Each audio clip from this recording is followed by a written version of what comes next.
Hello friends, good morning. आप सभी का बहुत बहुत स्वागत है आपके अपने चैनल करंट अफेयर्स पे। आज है 7 नवंबर। तो इस वीडियो में हम 7 नवंबर से रिलेटेड सारे इंपॉर्टेंट क्वेश्चन कवर करेंगे। यह वीडियो आप लोगों के आने वाले एग्ज़ामों के लिए बहुत ही बहुत इम्पोर्टेंट होगा। तो चलिए स्टार्ट करते हैं आज का वीडियो। हम आज का हमारा पहला क्वेश्चन है, हाल ही में किस पेमेंट सर्विस को NPCI से UPI करने की मंजूरी मिली है? तो अभी हाल ही में व्हाट्सएप को NPCI से UPI करने की मंजूरी मिली है। NPCI द्वारा मंजूरी संगठन द्वारा UPI के उपयोग के विषय में अपने नियमों में महत्वपूर्ण बदलाव करने के बाद दी गई है। यह मंजूरी व्हाट्सएप या उसके प्रतिद्वंदियों जैसे गूगल पे और वॉलमार्ट के फ़ोन पे जैसे एकल तीसरे पक्ष पर एक सीमा रखता है, जहां वे केवल समग्र UPI लेन देन संस्करणों का 30% ही संभाल रहे हैं। NPCI UPI को खरीदारी करने और व्यापारियों के अंत में वास्तविक समय के भुगतान को सक्षम बनाता है। UPI चैनल तेज़ी से डिजिटल लेन देन के लिए भारत का सबसे पसंदीदा तरीका बन गया है, क्योंकि यह संस्करणों के रूप में लॉन्च हुआ है। UPI क्या है? UPI होता है यूनिफॉर्म पेमेंट इंटरफेस। NPCI क्या होता है? National payments corporation of India. मैं एक बार फिर रिपीट करता हूँ, आप लोग नोट कर लीजिए। NPCI का फुल फॉर्म होता है national payments corporation of India. NPCI के MD और CEO हैं दिलीप असबे। और NPCI का मुख्यालय है हमारा मुंबई में, और इसकी स्थापना हुई थी हमारी सन 2008 में। अगले क्वेश्चन की ओर चलते हैं।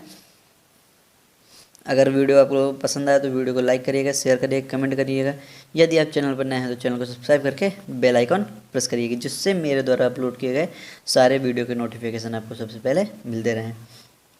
नेक्स्ट क्वेश्चन है हमारा, हाल ही में सिस्का ग्रुप ने अपना नया ब्रांड एम्बेसडर किसे बनाया है? यहाँ पे किसे होगा, किसे बनाया है? तो अभी हाल ही में सिस्का ग्रुप ने राजकुमार राव को अपना ब्रांड एम्बेसडर बनाया है। राजकुमार राव LED और फैन सेगमेंट में सिस्का उत्पादों की सेल बढ़ाने के लिए कंपनी के साथ मिलकर प्रचार करेंगे। इसके तहत सिस्का ग्रुप का नया विज्ञापन अभियान शुरू करेगा, जिसमें राजकुमार LED और फैन सेगमेंट के प्रचार पर ध्यान केंद्रित करेंगे। नेक्स्ट क्वेश्चन की ओर चलते हैं। नेक्स्ट क्वेश्चन है हमारा, हाल ही में किस शहर में प्लास्टिक लाओ मास्क ले जाओ नामक पहल की शुरुआत की गई है? तो अभी हाल ही में उत्तराखंड के देहरादून में प्लास्टिक लाओ मास्क ले जाओ नामक पहल की शुरुआत की गई है। उत्तराखंड के देहरादून नगर निगम ने प्लास्टिक के खतरे से निपटने और कोविड-19 के प्रसार को रोकने के लिए इस पहल की शुरुआत की है। इस योजना के तहत प्लास्टिक कचरे के बदले में 5000 फेस मास्क वितरित किए जाएंगे।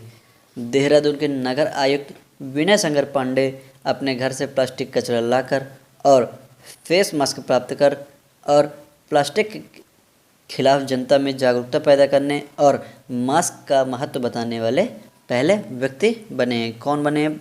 ये हैं देहरादून के नगर आयुक्त विनय शंकर पांडे। यह क्वेश्चन हमारा उत्तराखंड से रिलेटेड है। उत्तराखंड के हमारे जो मुख्यमंत्री हैं वे हैं त्रिवेंद्र सिंह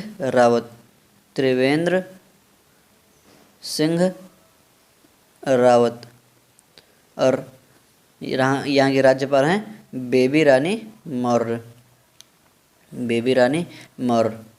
और उत्तराखंड की राजधानी हमारी 2 राजधानी हैं, एक शीतकालीन के समय रहती है और एक ग्रीष्मकालीन के समय। तो शीतकालीन की है देहरादून और ग्रीष्मकाल के समय की है गैरसैंण।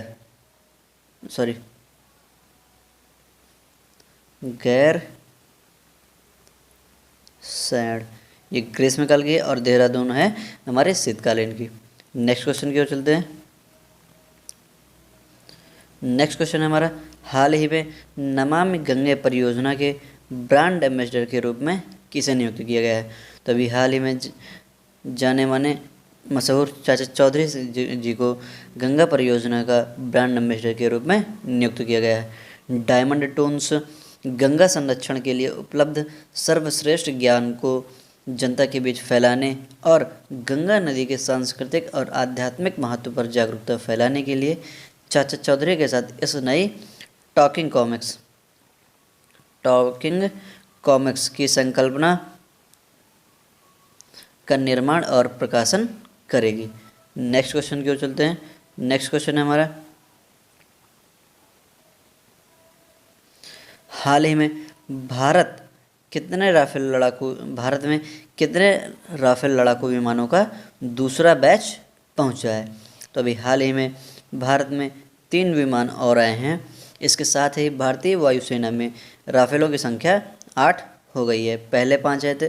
3 राफेल जेट का दूसरा ब्रांच फ्रांस से उड़ान भरने के बाद नॉन स्टॉप 4 नवंबर को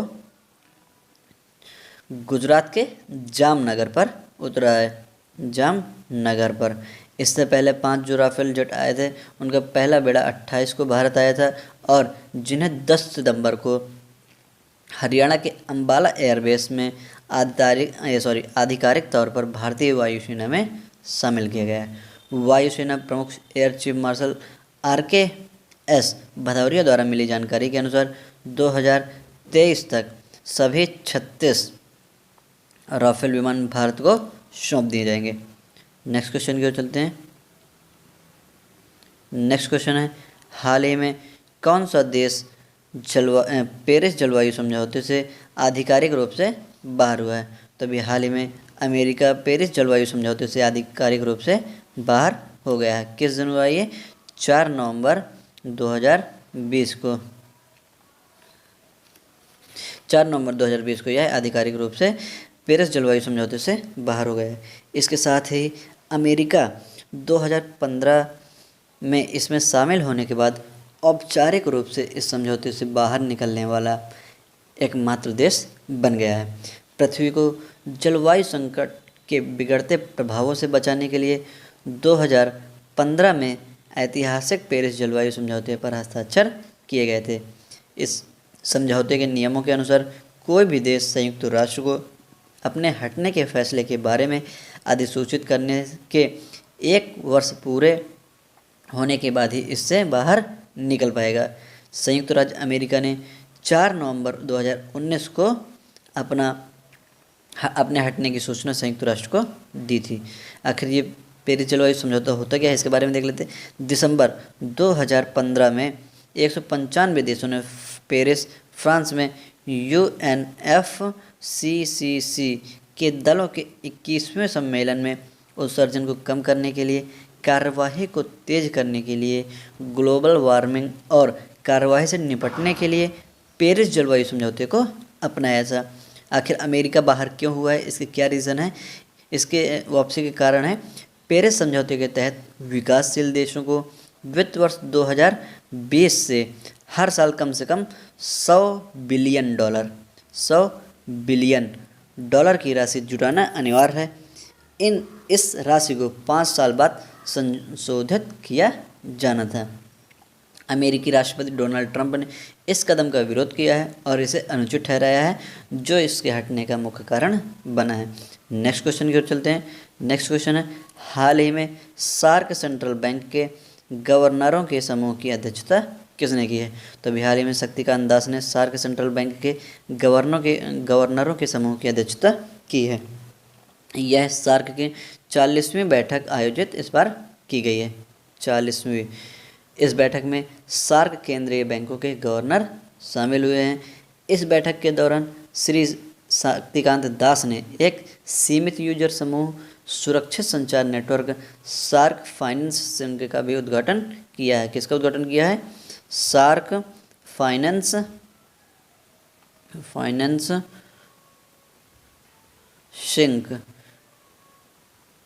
सिंक का उद्घाटन किया है। आखिर ये सार्क फाइनेंस सिंक है क्या?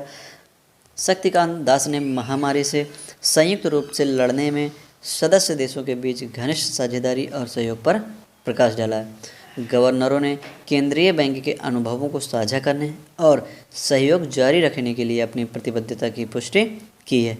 सार्क फाइनेंस केंद्रीय बैंक के गवर्नरों और सार्क क्षेत्र के वित्त सचिवों का एक नेटवर्क है।